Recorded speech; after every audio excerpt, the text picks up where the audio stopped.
Simcha. Danach, Nachman, Nachman, Meoman, Zeroto, Yagenam, Israël, Amen. Amen. Bon, alors écoutez, Mina Shamaim, il devait avoir beaucoup de Yetzirah, tant mieux, c'est bien, ça veut dire que ça marche. En même temps, là, on est avec l'audio, donc ça devrait être mieux en plus au niveau du son. On va récapituler très rapidement qu'est-ce qu'on a dit jusqu'à maintenant, parce que je vais probablement pas mettre la première partie sur YouTube, donc ce sera une façon pour vous de récapituler, pour ceux qui savent un matin. Et ensuite, on va commencer vraiment le shiur que je vais avancer. Donc on est au lendemain de Rosh Hashanah, enfin quelques jours après Rosh Hashanah, on est à la veille de Yom Kippour.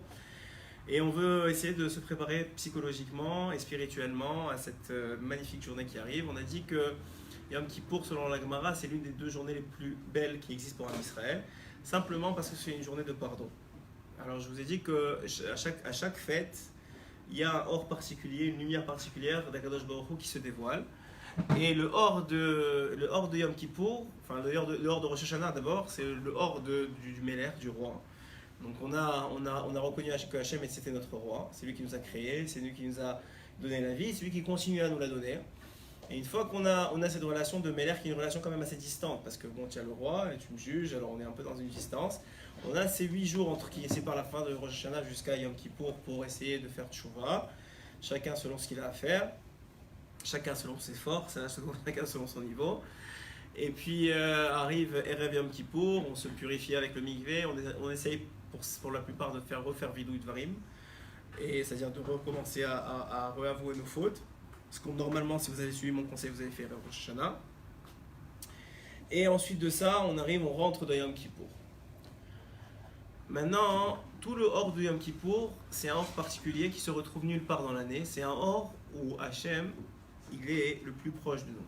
Alors j'aime pas dire ça, parce qu'en vérité, Hachem, il peut être aussi proche que tu veux, tout le temps dans l'année. Il n'est pas plus loin le lendemain de cadeau, le jour de Yom Kippour, c'est qu'il brise les écrans entre toi et lui. Il brise les écrans. Que toute l'année, vous avez très bien vu, entre le Rosh Hashanah et le lendemain de Rosh Hashanah, déjà c'était plus la même chose. Ça veut dire que pendant les fêtes, il y a un or particulier, il y a une lumière qui éclate les écrans entre toi et lui. Pour celui qui veut la voir, pour celui qui veut l'entendre, pour celui qui veut se rapprocher, c'est des moments propices de façon extraordinaire. Peut-être Yom Kippour plus que n'importe quand dans l'année. Malgré que c'est un jour où on jeûne, malgré que c'est un jour où on pleure, malgré que c'est un jour où on demande pardon, malgré que c'est un jour où on passe la journée à la synagogue, c'est un jour où Béhémet, on a une occasion extraordinaire de se rapprocher de lui. La question, elle est que comment un béni Israël, il peut essayer de maximiser ce rapprochement-là.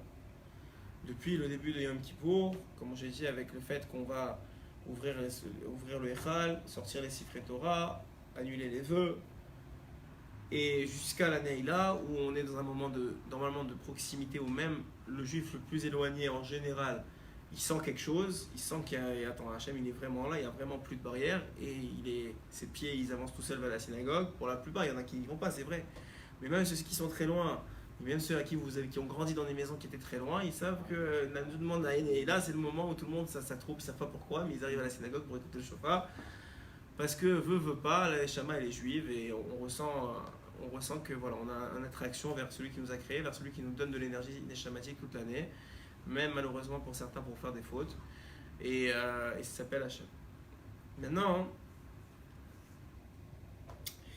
Maintenant pour comprendre un peu le hors de Yom Kippour, s'il te plaît.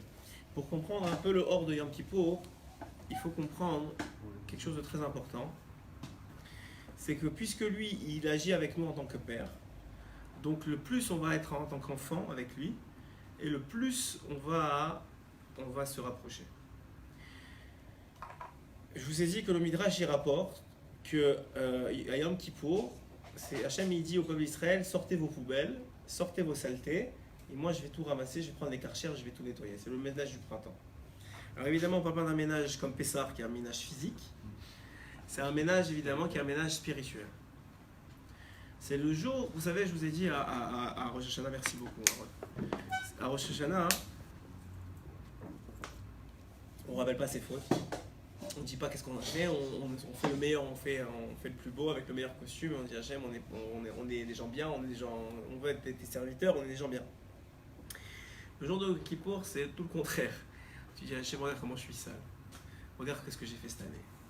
Regarde, jusqu'à quand je vais être comme ça? Jusqu'à quand je vais être orgueilleux? Jusqu'à quand je vais être coléreux? Jusqu'à quand je vais être. Je vais regarder dans les rues? Jusqu'à quand? Jusqu'à quand? Jusqu'à quand je vais être jaloux de lui? Jusqu'à quand je vais faire ça? Jusqu'à quand tu vas me faire ça? Jusqu'à quand tu vas me laisser comme ça, Hachem? Jusqu'à quand? C'est le moment de faire ça. Pourquoi? Parce que c'est écrit que le Samer même, il n'a pas d'emprise sur Yom Kippour. Il n'a pas d'emprise. Il n'y a pas de Yetzerara, il n'y a pas de Samer même. Alors vous allez me dire, il y a des gens qui fautent. Ouais, l'habitude. C'est tout, c'est le corps de l'habitude. Mais un individu béhémet, c'est le moment de se lâcher. Parce qu'il n'y a pas, la plupart du temps, même quand tu fais vidou Dvarim, quand tu avoues tes fautes, etc., il y a un Yetzerara. Même si Hachem, ça lui permet de faire taire le Yetzerara, il existe. Il est là, il pourrait même se retourner contre toi. Mais le jour de Yom Kippour, c'est pas comme ça. Le jour de Yom Kippour, il y a ce privilège que Hachem, il descend au plus bas qu'il peut descendre dans ce monde. Comme je vous ai dit, c'est une image, il est déjà là. Mais il casse les clipotes au plus haut qui peut exister. Et il est là juste à côté de toi.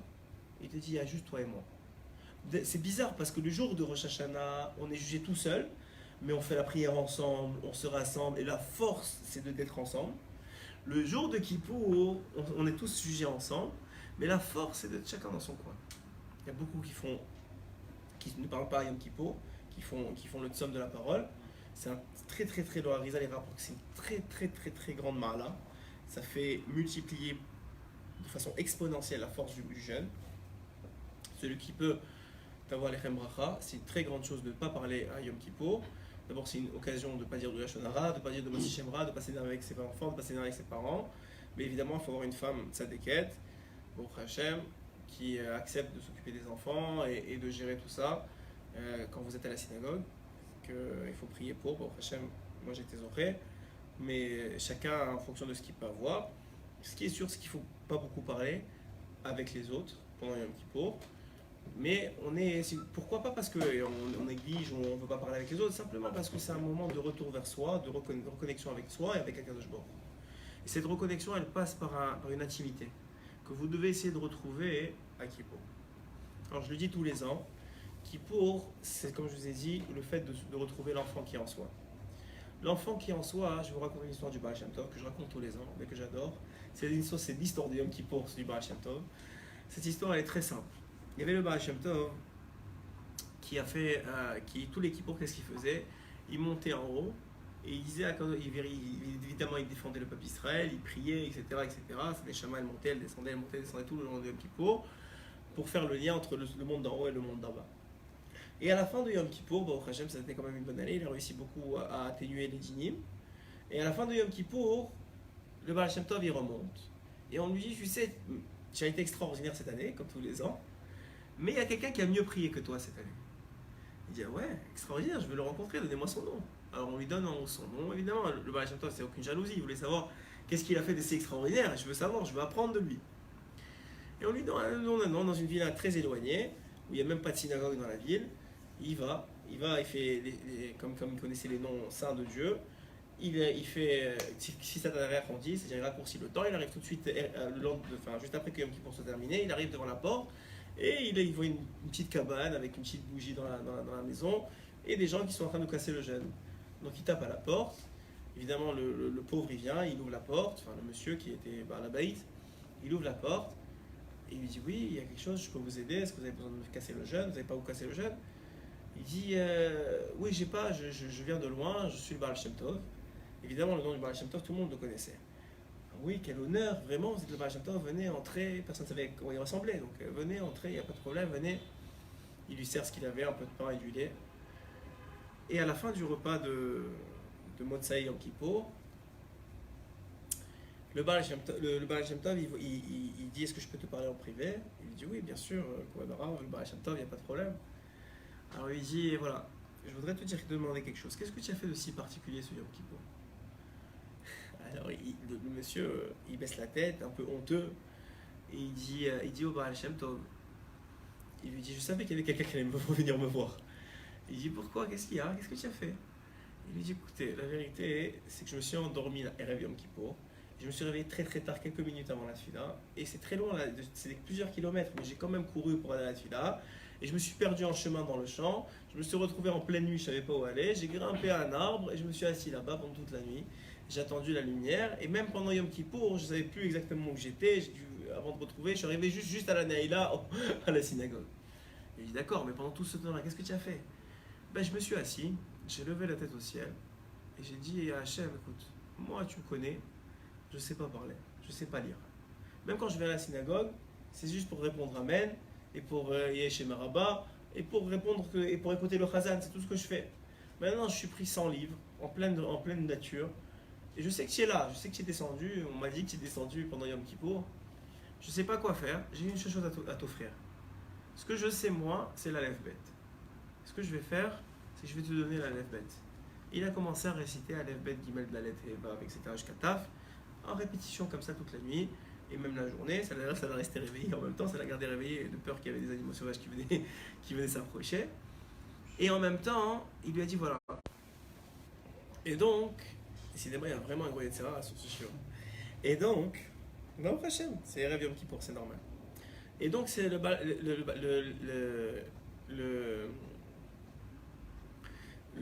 cet homme-là, il dit voilà ce que j'ai fait. J'ai donné en offrande tout ce que je savais. C'est la lèvre bête. Et j'ai dit Hachem, tu fais la prière que tu veux, tu en fais ce que tu veux. Et le Baal Shem Tov, l'histoire se finit, il dit maintenant je comprends pourquoi tu as fait un bien plus beau Kippour que moi. Parce que c'est Hachem qui a fait ton Kippour finalement. Le jour de Kippour, c'est pas le jour de venir en se pétant les bretelles ou en disant voilà je sais faire ou je sais pas faire.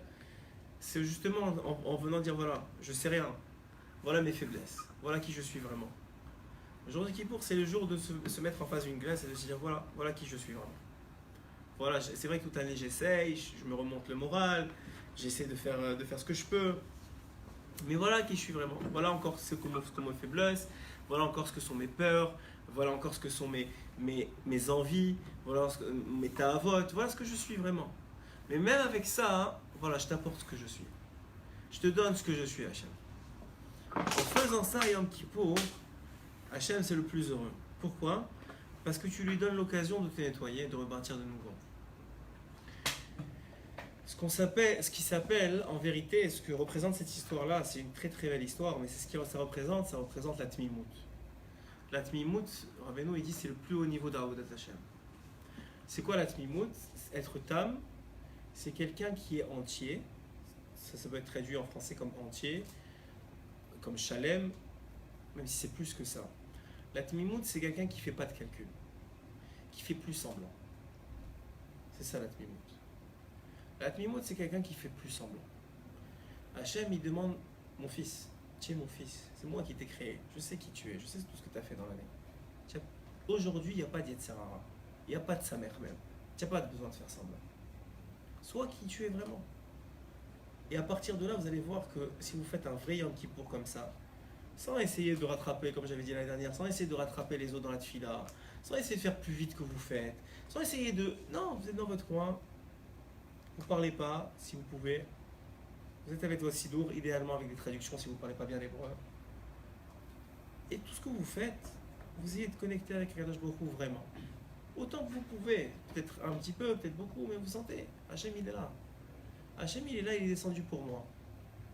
C'est une occasion extraordinaire que je n'aurai pas d'ici encore un an, de connecter avec lui, lui dire à Hachem voilà qui je suis vraiment. Mais en vérité, pas seulement de dire qui je suis vraiment, mais lui dire, tu vois, j'en ai un peu marre d'être celui-là. J'en ai un peu marre d'être celui qui s'énerve, celui qui réagit mal tout le temps, celui qui est jaloux de l'autre, celui de son voisin, celui qui est angoissé pour le parnassa, celui qui est angoissé pour les enfants, celui qui vit très peu sa vie. J'en ai marre. Pourquoi tu dis j'en ai marre, Hachem? Pas pour lui dire regarde ce que tu m'as fait, parce que c'est lui qui a les clés. Sauf c'est lui qui a les clés de la vie. Sauf c'est lui qui a les clés d'autres années. Donc si vous devez changer, c'est lui qui va mettre en place tout le changement. Tout ce qu'il demande, tout ce que le libre arbitre, tout votre libre arbitre, il est dans votre choix. Il y a une belle histoire qu'on m'a envoyée aujourd'hui, que mon Rav m'a envoyée aujourd'hui. Elle dit comme ça. Il y a un homme, il est venu, il y a 120 ans chez Akadosh Baruch Hu. Et Akadosh Baruch Hu, il avait une valise à la main. Et évidemment, l'homme, il est arrivé devant Hachem, il avait très peur, il avait la tête baissée, et c'est Akadosh Baruch Hu, on ne rigole pas avec Hachem. Et on lui dit, il demande alors, qu'est-ce qu'il y a qu'est-ce qu'il y a dans... Merci beaucoup. Qu'est-ce qu'il y a dans cette valise? Alors Hachem, il lui répond, bah, ce qui est à toi. Alors il lui dit, ah ouais, ce qui est à moi? Alors il lui dit, alors quoi? Qu'est-ce qu'il y a? Est-ce qu'il y a, il y a toutes mes... Bon, il commence à poser des questions un peu bêtes. Il dit, est-ce qu'il y a toutes mes richesses, tout ce que j'ai gagné dans la vie? Il dit, non, ça appartient, ça t'est prêté, c'est pas à toi. Depuis le début, c'est pas à toi. Je t'ai prêté pour que tu vives, pour que tu accomplisses ton tikkun, pour que tu te répares, pour que tu deviennes ce que j'ai voulu que tu deviennes. Ça, tu l'as laissé en bas. Je dis, ok, d'accord, alors est-ce que c'est peut-être mon corps? C'est peut-être mon corps? Il dit, non, ton corps, il est resté en bas, il est en train de pourrir dans la terre. Il lui dit, ok, alors peut-être c'est mon âme qui est dans votre valise. Il me dit non, ton âme elle m'appartient à moi, elle est en dessous du Kisakaot, elle est déjà repartie. Alors il lui dit ok, alors c'est peut-être des choses que j'ai faites dans ma vie, j'ai accompli des choses. Il lui dit même les choses que tu as accomplies, Béhémet sauf, c'est moi qui te les faisais accomplir, donc c'est pas vraiment à toi. Alors il dit ok, mais alors qu'est-ce qu'il y a dans cette valise? Alors il lui répond très simplement, il y a tes choix. Il y a tes choix, c'est ça qui reste à la fin. Il y a tes choix. Tu avais des choix à faire dans la vie. Est-ce que tu les as fait ou pas? Est-ce que tu as voulu changer? Est-ce que tu as pris les occasions de changer ou pas? Est-ce que chaque fois que Yom Kippour est venu, c'est une occasion pour toi de passer un niveau? C'est une occasion pour toi de te reconnecter avec toi-même, d'avouer ce que tu avais fait dans l'année, en espérant que tu aies fait moins que l'année dernière et moins que l'année d'avant. Probablement, si vous venez sur Torah et que vous évoluez, probablement que ça c'est déjà moins, même si vous vous en rendez pas compte, hein. Mais c'est probablement moins. Peut-être pas en action, en fait, mais dans le ressenti, ça devrait être quelque chose de moins. Et finalement, voilà. Donc, c'est ça qui te reste. C'est qui tu veux être. Parce que finalement, c'est ça. Quand tu dis à Hachem, voilà, j'en ai marre d'être comme ça. J'en ai marre. C'est pas parce que je sais que tu fais tout pour le bien, je remets rien en question, je sais que tout c'est pour moi, mais j'aimerais être quelqu'un de meilleur. Alors j'ai essayé pendant Rosh Hashanah, pendant 2 jours, c'est difficile, mais j'ai essayé d'être quelqu'un de meilleur. Et tu as vu que j'étais pas mal réussi quand même, je suis moins énervé que d'habitude, ou pas du tout, pour les chanceux. J'ai été plus gentil, j'ai été plus souriant, j'ai essayé. Tu as vu que je veux être comme ça. Le jour de Yom Kippour, c'est le jour où tu dis à Hachem, mais je sais que je n'y arriverai pas tout seul toute l'année, c'est impossible. Je sais que j'y arriverai pas tout seul. Alors soit tu m'aides, soit tu me laisses tomber. Mais a priori, quand tu l'appelles, Hachem il t'aide. C'est l'occasion de l'appeler. Alors puisque le Inyan de Yom Kippour, c'est le Inyan de l'enfant, de retrouver l'enfant en soi, de se retrouver cette mimoute-là, cette vérité, je vais vous lire un conte, qui est le conte de Rabbi Nachman le 9e, qui est celui du Chacham et du Tam, excusez-moi, qui est celui de l'intelligent et du simplet. Ouais, enfin, mais le simplet, c'est pas vraiment simplet, c'est quelqu'un, comme je vous expliquais, c'est quelqu'un qui est entier, qui est vrai, qui fait pas trop chmot, c'est-à-dire qui fait pas d'intelligence qui sert à rien, qui est sincère. Des fois, c'est vrai que dans de nos jours, dans la réalité que l'on vit, quelqu'un qui vit comme ça, on lui dit ouais, mais lui il va jamais réussir dans la vie, lui il est toujours, mais c'est lui qui réussit le mieux aux yeux d'Hachem. Sachez-le, c'est comme ça que ça marche. Alors voilà ce que dit Rabbeinu dans ce conte-là. Il était une fois 2 bourgeois qui habitaient une même ville et ils étaient fort riches, ils étaient très riches. Ils possédaient de grandes maisons chacun. Et les 2 notables, ils avaient chacun un fils. Les 2 fils, ils ont fréquenté pendant toute leur scolarité la même école, la même classe, ils étaient tout le temps ensemble, ils étaient très amis. L'un, il était extrêmement intelligent, c'est-à-dire que chaque fois qu'il y avait une réponse, une question, il y répondait. Et l'autre, il était simple, mais ils étaient quand même très amis, de par leur midot, etc. Mais le deuxième, il spécifie Rabbeinu, Afalpi she'echad haya chacham ve'echad haya tam, u'mocho haya namuch, Afalpi chen oavuzet zel meod, il s'aimait beaucoup, mais surtout il spécifie que Tam, c'est pas bête. C'est pas quelqu'un de bête, c'est quelqu'un qui ne voulait pas se poser les mauvaises questions dans la vie. Les yamim itchilu ashne ba'ale batim anal, les raids, et à un moment, les 2 bourgeois, ils ont commencé à perdre leur argent, une affaire après l'autre, ils ont tout perdu. Ils ont commencé à s'appauvrir, jusqu'à qu'ils sont devenus pauvres. Il leur resta seulement quoi? Que leurs demeures respectives, là où ils habitaient, et les enfants ils grandissaient. Les pères ils ont rencontré chacun de leur côté leurs enfants, ils ont dit voilà, on n'a plus de quoi vous entretenir, il va falloir que vous fassiez votre propre chemin. Qu'est-ce qu'a fait le Tam? Tout de suite, il a dit ok papa, il est parti dans la ville, il a dit qui veut m'apprendre un métier, il a trouvé un cordonnier qui lui a dit viens, je t'apprends mon métier. Et on lui a pris le métier de cordonnier. Le Chacham, il a dit attends, avant de faire n'importe quoi, je vais commencer à réfléchir. Il a commencé à réfléchir, à savoir qu'est-ce qu'il va faire dans la vie. Comme il était très doué dans tout et qu'il savait qu'il pouvait réussir dans tout, il a dit il faut que je trouve vraiment le meilleur métier qui existe au monde.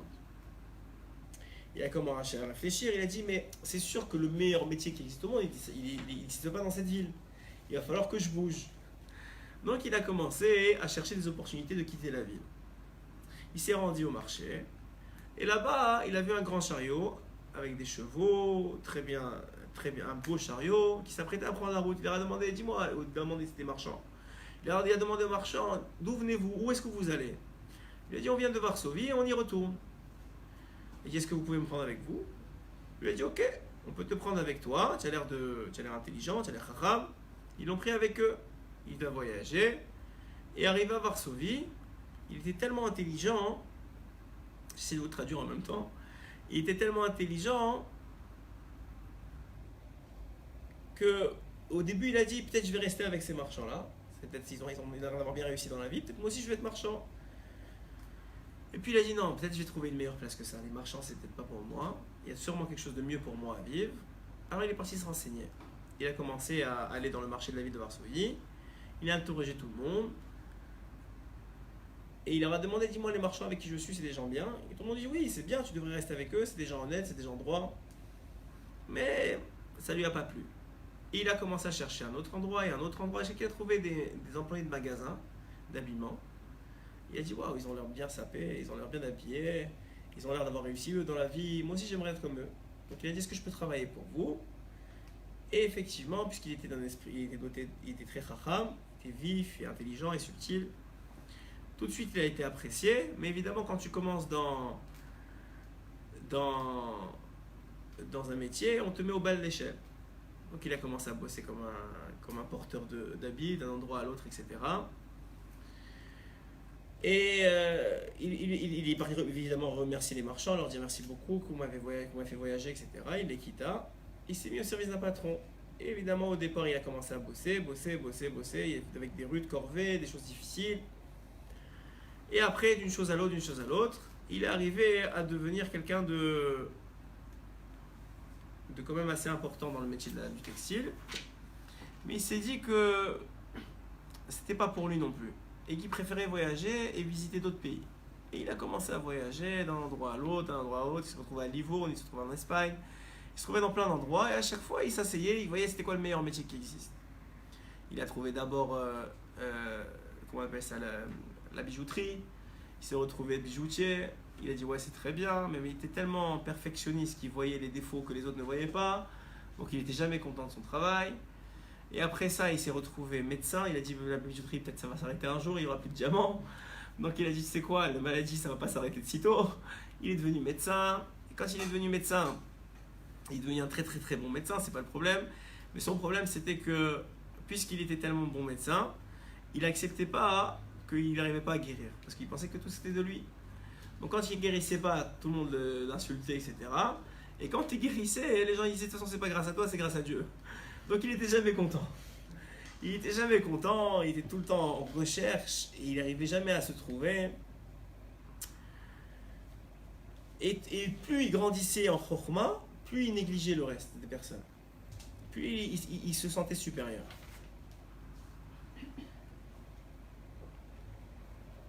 Puis il arrivait à l'âge de se marier. Il a commencé à dire peut-être je dois me marier, peut-être je ne devrais pas me marier, peut-être que j'ai pas encore assez parcouru la vie. Donc il se posait tout le temps des questions et des questions et des questions qui finissaient jamais. Jusqu'à que finalement, il s'est retrouvé d'une chose à l'autre. Il s'était pas marié. Il avait un métier dont il n'était pas heureux. Il a dit de toute façon, peut-être puisque je suis pas marié, j'ai pas de responsabilité, peut-être je peux faire le tour du monde. Il s'est retrouvé à faire le tour du monde, je vous la fais vite parce qu'il est quand même tard et je veux que vous repreniez l'essentiel de ce conte. Vous le relirez attentivement après. Et il s'est retrouvé à faire le tour du monde. Et d'une chose à l'autre, il ne voulait plus travailler parce que ça ne l'intéressait plus. Il est devenu mendiant. D'une chose à l'autre, il a délaissé tout ce qu'il avait appris, et en particulier Hachem. En parallèle, le tam, le simple, il a appris un métier, la cordonnerie, mais c'était un très très mauvais cordonnier. Rabbeinu dit, il faisait des chaussures à trois coins. C'était un très mauvais cordonnier. Donc évidemment, puisqu'il avait des chaussures qui étaient moins belles et moins esthétiques que les autres, il les vendait moins cher. Mais il gagnait sa vie très peu, mais il gagnait sa vie. Et aussi, il s'était marié. Il s'était marié parce que, bon, Hachem il a dit il faut se marier, je pose pas de questions, je me marie. Donc il s'était marié. Et effectivement, il vivait de pain et d'eau et d'une redingote. Mais il avait le sourire toujours aux lèvres. Toujours aux lèvres. C'est une des qualités du Tam. Puisqu'il n'attendait pas énormément de la vie. En tout cas, il se mettait pas trop de pression sur les épaules. Et en plus de ça, il avait cette qualité dont tout le monde se moquait. C'est qu'à chaque fois qu'il demandait par exemple à sa femme à Shabbat, il voulait un mets succulent. Mais c'est toujours la même soupe. Avec les os de poulet. C'est bientôt les caparottes. C'était avec les os de poulet, ouais. Mais il avait toujours la même soupe. Et alors, il disait à sa femme, est-ce que tu peux me donner le mouton là que tu m'as préparé pour Shabbat? C'est toujours la même soupe qu'elle lui donnait. Elle, évidemment, au début, elle se moquait de lui, puis au bout d'un moment, elle a laissé faire. Et elle lui donnait, tiens, voilà le mouton là que tu m'as demandé. Elle lui dit, après ça, la redingue, tu sais, il avait toujours le même habit qui était troué, pas très bien. Mais à chaque fois, il disait à sa femme, dis-moi du Shabbat, il disait, donne-moi la belle redingote, le bel habit que. Et alors elle lui donnait. C'était le même habit, mais lui, il se considérait comme un roi. Évidemment, quand il allait en milieu public, à la synagogue ou ailleurs, on essayait de se moquer de lui. Et à chaque fois que quelqu'un lui demandait de parler avec lui, il disait une chose, tu veux parler avec moi, mais pas de moquerie. Tu parles avec moi, mais pas de moquerie.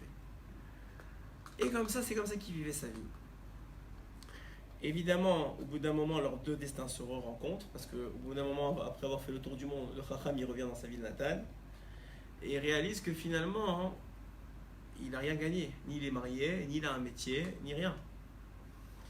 Et évidemment, le Tam, c'est-à-dire le simple, il entend que son ami Chacham il revient en ville, et le Chacham il pensait retrouver la maison de son père, mais la maison de son père a été vendue, il ne reste plus rien, il n'a plus où habiter. Et là, le Tam lui dit, mais viens chez moi je partage la maison en deux, je te donne le premier étage, garde le deuxième, ne t'inquiète pas, on vit ensemble, moi ça me fait plaisir de t'avoir à la maison. Il accepte, et effectivement pendant quelques mois ça dure, jusqu'à quand même ça le Chacham il n'en peut plus. Et là, Rabbeinu il explique, et on finit le conte avec ça, après ça je vais vous expliquer pourquoi je vais vous parler de ce conte aujourd'hui. Et Rabbeinu il explique que le roi il a entendu qu'il y avait une chose aussi extraordinaire qu'un Chacham et un Tam qui étaient amis. Un intelligent et un simplé qui étaient amis, il voulait voir ça. Et donc, qu'est-ce qu'il a fait? On lui a reporté qu'effectivement, il existait deux personnes comme ça dans son royaume. Donc, il a décidé de remettre un messager chacun, destiné au gouverneur de la province, qui devait appeler le Tam et le Chacham à venir se présenter devant le roi. Et effectivement, puisque le Tam et le Chacham, ils devaient se présenter devant le roi, il y avait des habits qui étaient prêts. Il fallait qu'ils se lavent, qu'ils se rasent, comme un peu comme Yosef quand il est sorti de la prison. Il était prévu de les raser, etc., de les habiller pour qu'ils se présentent devant le roi. Lorsqu'on est venu taper à la porte du Tam, tout de suite le Tam il a dit, waouh, le roi il veut me voir, c'est extraordinaire. Il a couru, il a dit à sa femme, je m'en vais. Il a couru dans la charrette, il est rentré, on l'a lavé, on l'a nettoyé, on l'a habillé, il s'est présenté devant le roi. Le Chacham, il a reçu le même message, mais au début il croyait que peut-être, est-ce que c'est une plaisanterie? Il leur a demandé est-ce que c'est une plaisanterie? Il a dit non, c'est vrai, le roi il veut te voir. Il a dit alors peut-être que le roi il veut me faire du mal, peut-être le roi j'ai fait quelque chose de mal contre lui, peut-être il veut me faire ça, il veut me faire ça, il veut me faire ci, peut-être c'est pas une bonne chose pour moi, que je le rencontre. Finalement, il leur a dit au messager, dis-moi, vous avez vu le roi? Il a dit, non, nous on est des messagers. Il a dit, peut-être qu'il n'existe même pas le roi. Il a commencé à se faire des films jusqu'à qu'il n'est pas parti chez le roi. En attendant, le Tam, il est arrivé chez le roi déjà. Et le roi, il rencontre le Tam. Et il lui dit, voilà, alors on m'a parlé beaucoup de toi, on m'a dit qu'il était quelqu'un de simple, qui ne se faisait pas trop de questions, qui vivait sa vie comme on lui demandait de la vivre, avec l'Eirat Shamaim, avec la crainte du ciel. Effectivement, il lui dit oui, bon, Hachem, c'est comme ça que c'est ma nature. Ni ruse, ni manigance, il dit Rabbeinu. Ni ruse, ni manigance.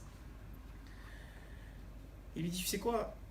Plus je te vois, plus je vois que c'est vrai. Je réalise ta simplicité. Et c'est comment on appelle ça? Une qualité que j'apprécie énormément. C'est une qualité que j'apprécie beaucoup. Et donc, puisque c'est comme ça, je voudrais faire de toi mon trésorier. Simplement parce que j'ai besoin de quelqu'un comme ça, que je sais qu'il va pas me voler, je sais qu'il va pas me tricher, je sais qu'il il va pas me rendre fou, il va pas me poser des questions à chaque fois, il va pas vérifier. J'ai confiance. Je vois que tu es quelqu'un de droit, que tu es quelqu'un d'honnête. Il lui dit ok, mais moi j'ai ma femme, j'ai mes enfants, ils sont encore en ville. Je dis, tu rigoles. Si mon trésorier il est là, toute sa famille elle vient vivre avec moi. Et il a amené toute sa famille avec lui. Et effectivement, il s'est retrouvé du jour au lendemain trésorier du roi. Du jour au lendemain avoir les clés du royaume. Du jour au lendemain avoir un palais pour lui. Du jour au lendemain, il était bien, il était très très très bien. Et malheureusement, l'autre, il était toujours dans la petite ville, à attendre de se demander ce qu'il fallait venir voir le roi ou pas. Et il s'est retrouvé, je vous fais très vite parce que c'est quand même un conte qui fait plusieurs pages. J'essaie juste de retrouver la fin. Il n'y a plus trop de batterie. Il y a plutôt de batterie. Vous attachez votre poteau. Et effectivement, je vais vous laisser finir le conte quand vous le lirez. Mais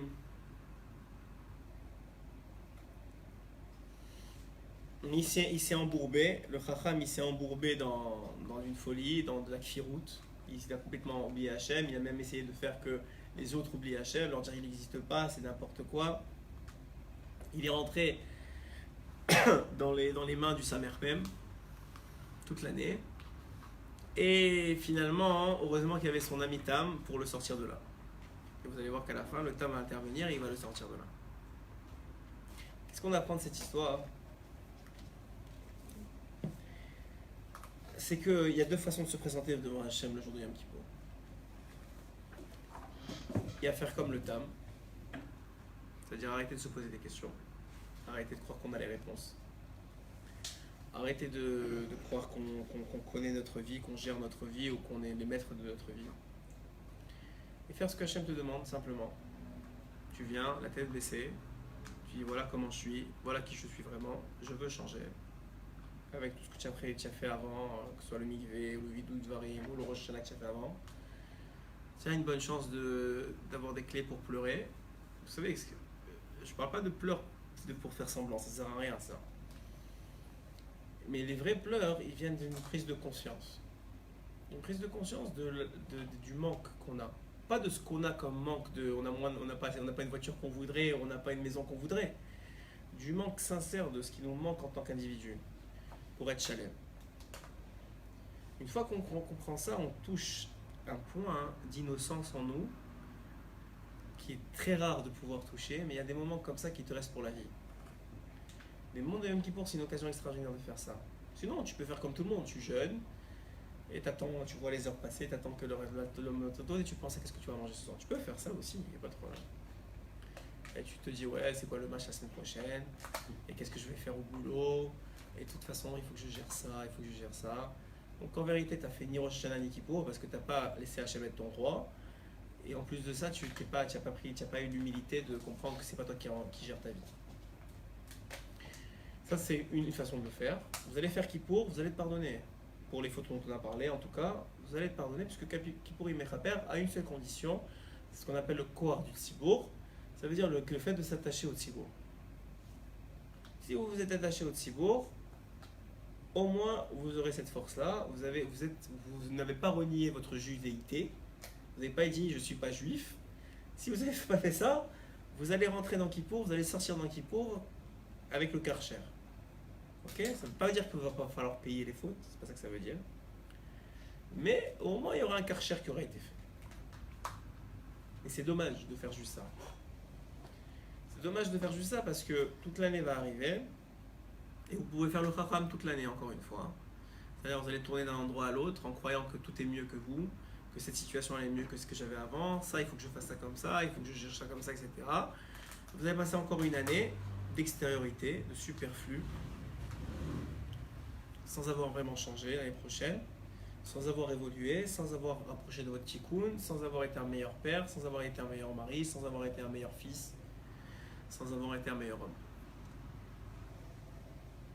Vous avez le droit, hein, c'est un choix, c'est avec ça que vous allez arriver à 120 ans, c'est la valise des choix. Vous avez le droit, c'est votre choix, ça s'appelle le libre arbitre. Ou sinon, vous avez un choix qui s'appelle le tam. Le Tam, lui, c'est pas qu'il est bête. Bien au contraire, il est probablement plus intelligent que le Chacham. Mais c'est un choix. Il a fait le choix de ne pas poser de questions sur ce qui n'a pas de réponse. Écoutez-moi bien, il a fait le choix de ne pas poser de questions sur ce qui n'a pas de réponse. Qu'est-ce qui n'a pas de réponse? Tout ce qui n'est pas entre tes mains. Quelqu'un il dit je comprends pas comment je vais faire avec mon fils. Maintenant le fils il a 10 ans. Comment je vais faire pour le marier? Il s'énerve, il est trop truc, il est machin. Ou même il a pas 10 ans, il a 18 ans. Comment je vais faire pour me marier? Il faut que je marie mon fils, j'ai pas l'argent, j'ai pas ça, comment je vais faire? Et comment je vais truquer? Et comment je vais me débrouiller? Et comment je vais faire? Et comment je vais faire avec l'argent? Et il faut que j'achète ça, il faut que je fasse ça. Et il s'inquiète, il s'inquiète, il s'inquiète. Ça c'est le Chacham. Le Tam il dit regarde, c'est pas entre mes mains. Moi je fais ce qui est entre mes mains. Je travaille, je fais de la parnassa, j'éduque mes enfants, je suis un mari, je suis un père. Ce qui est entre mes mains, je fais ce qui est entre mes mains. Ce qui n'est pas entre mes mains, c'est entre les mains de Dieu. Qui c'est le zivouk de ma fille ou de mon fils, c'est pas moi. Comment on va finir par payer le mariage? On va finir par le payer. Je sais pas comment, on va dire marier ta fille cette année prochaine. Tout le monde finit par payer le mariage. Comme ça ou comme ça, des fois c'est plus difficile que d'autres, je dis pas. Mais tout le monde finit. Tout le monde finit par marier ses enfants, tout le monde finit par avoir quelque chose. Mais le problème, c'est quand on est chacham, la vie est dure, elle est lourde. Elle est lourde sur les épaules parce que nos épaules ne sont pas suffisamment grandes pour supporter le poids de la vie qu'on ne nous a pas demandé de vivre. On ne vous a pas demandé de vous inquiéter de ce qui n'est pas entre vos mains. Personne ne vous a demandé ça. Sûrement pas Hachem. Et après tu dis, je comprends pas comment Hachem peut demander de me réveiller tous les matins à 8h et de faire la tfila, et d'étudier la Torah, et de faire les mitzvot. Mais j'ai pas le temps, j'ai pas de force. Mais pourquoi t'as pas de force? Parce que tu mets toutes tes forces dans ce qu'il t'a pas demandé de mettre. Tu mets toutes tes forces dans comment je vais payer, comment je vais travailler, combien je vais gagner, combien je vais faire, comment je vais faire avec elle, tout ça personne t'a demandé. Personne t'a demandé ça. On t'a demandé de travailler. Tu as un travail, tu travailles. Tu es propriétaire de mon travail, alors tu gères, c'est sûr, tu mets les gens en place, tu gères. Mais vous imaginez pas combien, c'est ce qu'on apprend du Chacham, combien l'inquiétude et la projection de non, il y a mieux, il y a toujours mieux, il y a toujours mieux, ça prend énormément, énormément d'énergie. Et surtout, ça t'empêche de vivre le moment présent. Ça t'empêche de vivre le moment présent. Ça t'empêche d'être un père au moment où il faut l'être. Ça t'empêche d'être un mari au moment où il faut l'être. Ça t'empêche d'être un homme au moment où il faut l'être. Le jour de Kippour, on ne te demande rien. Tu n'as pas besoin de manger, tu n'as pas besoin de boire, tu n'as pas besoin de travailler. Tu n'as pas besoin de rien. C'est juste un rappel. Qu'en vérité, c'est tous les jours comme ça. C'est tous les jours comme ça. Ah, mais comment je vais manger, comment je vais boire? Bon, Hachem, tout le monde mange et tout le monde boit. Ouais, sinon tu viens à la synagogue, tu t'assois, tu fais la Torah, il y a du café, il y a du thé, il y a de l'eau. Tu peux boire. Il y a toujours des gâteaux, tu peux manger. Ouais. À un moment, il faut juste arrêter. Le jour de Yom Kippour, c'est une occasion extraordinaire pour arrêter un peu. Vous pouvez ne pas le faire. Même un Yom Kippour, c'est possible. Mais juste d'arrêter un peu, prendre du recul, et dire voilà, qui je suis maintenant, qui je veux devenir demain, qu'est-ce que je suis prêt à changer, qu'est-ce que je suis prêt à faire pour le devenir. La principale chose à faire, c'est d'arrêter de te mettre sur les épaules tout ce qui n'est pas censé être sur tes épaules. Ça te permettra d'avoir de l'énergie pour changer, pour évoluer, pour grandir sur ce que Béhémet Hachem veut que tu te mettes sur les épaules. C'est-à-dire tes responsabilités de père, tes responsabilités de mari, tes responsabilités d'homme, tes responsabilités de patron si tu as un business, tes responsabilités. C'est ça, c'est tes responsabilités. Ce que demain amène ou ce que hier a amené, c'est plus tes responsabilités. Ce que demain te réserve ou ce que hier t'a réservé, c'est plus tes responsabilités.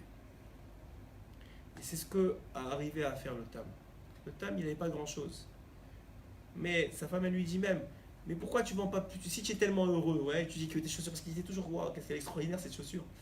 Alors sa femme, elle lui dit quoi? Si elle est tellement extraordinaire, pourquoi tu la vends pas plus? Comme le voisin là, qui la vend 4 roubles, toi tu la vends à demi-rouble. Si vraiment elle est tellement extraordinaire. Qu'est-ce qu'il lui répondait? Zema c'est chez l'eau, Zema c'est chez l'eau. C'est sa vie, et ça c'est la mienne. Moi j'ai ma route, j'ai mon chemin. Vous savez comment on réussit dans son chemin? On dévie pas du chemin, c'est tout. Tu veux réussir dans ton chemin, tu veux arriver au bout? Juste arrête de dévier. Continue à avancer dans ton chemin. Ton chemin, il est extraordinaire. Il est pour toi extraordinaire. Hachem, il a choisi pour toi, il t'a créé avec. Non, je veux le chemin de l'autre. Tu peux, c'est ton choix. Continue à avoir le chemin de l'autre. Mais c'est dommage. C'est très dommage. Parce que qui va emprunter son chemin alors? Si tu empruntes le chemin des autres, qui va emprunter le tien? C'est écrit dans l'Écoutez Moran, puisqu'il faut finir sur une parole de Rabbeinu. C'est écrit dans l'Écoutez Moran que chaque juif, il a un trésor en lui. Meod yakar, il dit Rabbeinu, quelque chose de très très précieux. Chez Enbo Bachavero, qui a pas dans son ami. Rabbeinu, il explique qu'on est tous, on est tous une lettre de la Torah, on fait tous partie de la Torah. Et la Torah, c'est la volonté d'Hachem. Donc finalement, on fait tous partie d'Hachem. Mais la belle chose, extraordinaire, on fait tous partie du Tzadik, qui est Kolel tout l'Arab Israël. Mais la super